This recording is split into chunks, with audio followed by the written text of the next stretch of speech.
सलोनी बहुत ही सीधी और भगवान को मानने वाली थी, लेकिन उसकी सौतेली माँ उसकी सीधेपन का फायदा उठाती थी और उस पर बड़े अत्याचार करती थी। जरा सी चूक हो जाने पर उसकी खूब पिटाई करती। अरे सुनते हो, कोई लूला लंगड़ा देख इसकी शादी तय करो और इसे इस घर से बाहर का रास्ता दिखाओ। सलोनी के पिता जानते थे कि मीना एक चांडाल औरत है, इसलिए वो एक अच्छा घर देख सलोनी की शादी कर देते हैं। लेकिन वहाँ भी सलोनी से जलने वालों की कमी नहीं थी। सलोनी की ननद निकिता उसे बिल्कुल पसंद नहीं करती थी। सलोनी, बात तो सुनो जरा। जी कहिए। आज शाम को मेरे बॉस खाने पर आ रहे हैं। ध्यान रहे उनकी खातिरदारी में किसी प्रकार की कोई कमी नहीं होनी चाहिए। जी आपने कह दिया, बिल्कुल वैसा ही होगा। शाम को सलोनी जैसे ही गैस पर खाना चढ़ाकर वहाँ से जाती है। अभी इसके खाने का स्वाद बढ़ाती हूँ। निकिता गैस की आंच तेज कर देती है। थोड़ी देर में देखते ही देखते सारा खाना जल जाता है और पूरे रसोई घर में चारों तरफ धुआं फैल जाता है। अब आएगा मजा। माँ जल्दी आओ, यहाँ देखो सलोनी ने किचन में आग लगा दी। अरे तेरा सत्यानाश हो, कल मुही तूने ये क्या कर दिया? सलोनी की सास उसे बहुत डांट फटकार लगाती है। तभी मोहन अपने बॉस के साथ घर में प्रवेश करता है। अरे भाई मोहन, ये क्या तुम्हारे घर का क्या हाल हो रखा है? लगता है खाना जल गया है। चलो खाने का प्रोग्राम कैंसिल करो, मैं अपने घर जाके खा लूंगा। सर दरअसल वो सर मुझे माफ कर दीजिए। अरे कोई बात नहीं, घरों में ये छोटी मोटी बातें होती रहती है। मैं समझ सकता हूँ, फिक्र मत करो, मैं नाराज नहीं हूँ और इस बात का तुम्हारे प्रमोशन पर भी कोई असर नहीं पड़ेगा। चले अब चलता हूँ मैं। बॉस के जाते ही मोहन सलोनी पर भड़क उठता है और उसे खूब खरी खोटी सुनाता है। भगवान, मेरी माँ तो कहती थी कि अच्छे लोगों के साथ हमेशा अच्छा होता है, फिर मेरे साथ ही बुरा क्यों होता है? आखिर मेरी गलती क्या है?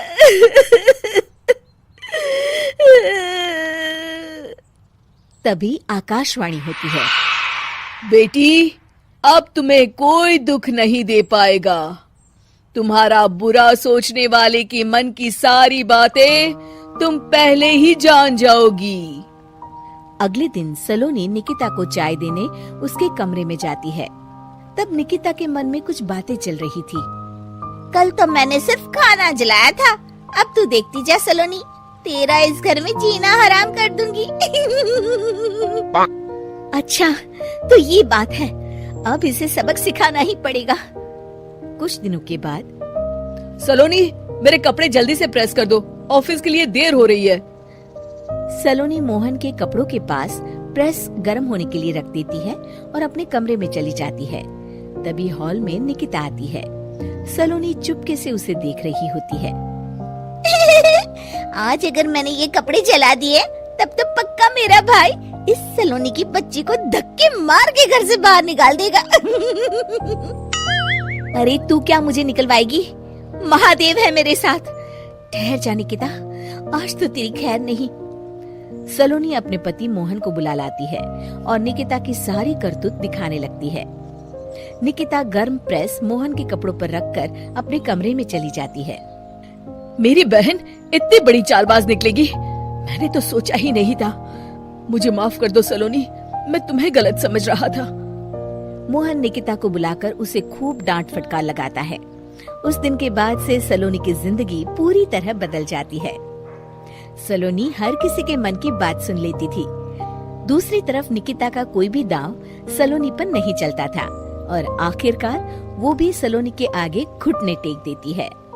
फिर एक दिन सलोनी की सास की सहेली ममता अपनी बहू कविता के साथ वहाँ आती है।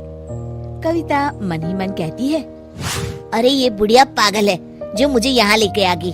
कहाँ मैं अपनी किटी पार्टी छोड़ के इसके साथ यहाँ मरने आ गई। पता नहीं कब तक इसे झेलना पड़ेगा। अरे ये जल्दी मरे और इसकी सारी जायदाद मेरे नाम हो जाए। सलोनी कविता की सारी बातें सुन लेती है। अरे कविता, तुम अपनी सास की जायदाद के लिए उन्हें झेल रही हो और उनके मरने का इंतजार कर रही हो। ये तो गलत बात है। सलोनी की बात सुनकर कविता बिना देर किए कहती है, अरे ये तुमने कैसे सुन लिया? ये सारी बातें तो मैं अपने मन से बोल रही थी। तुमने कैसे सुन लिया? बस फिर क्या था। ये सुनते ही कविता के बगल में बैठी उसकी सास उसकी चोटी पकड़ लेती है। क्यों रे कलमुही, तू मेरे बारे में ये सब सोचती है? मम्मी जी, मुझे माफ कर दीजिए। बड़ी आई मेरी जायदाद लेने वाली, मैं आज ही अपने वकील को बुलाकर सब कुछ छोटी बहू के नाम कर देती हूँ। चल घर चल, आज तेरी अच्छी खबर लेते हूँ। इस तरह सलोनी लोगों के मन की बातें सुन लेती थी, लेकिन धीरे धीरे सलोनी को एहसास होता है कि उसके आसपास के सारे लोग एक दिखावे की जिंदगी जीते हैं और सब एक दूसरे के बारे में बुरा ही सोचते हैं। हे भगवान, दुनिया में कैसे लोग हैं? सबके मन छल कपट से भरे हैं। मैं तो लोगों के मन की बातें सुन सुनकर तंग आ चुकी हूँ। मैं अपनी जिंदगी में अब बहुत खुश हूँ। अब आप मुझसे ये शक्ति वापस ले लीजिए भगवान। इस तरह भगवान सलोनी को दी हुई शक्ति वापस ले लेते हैं और सलोनी एक आम जिंदगी जीने लगती है।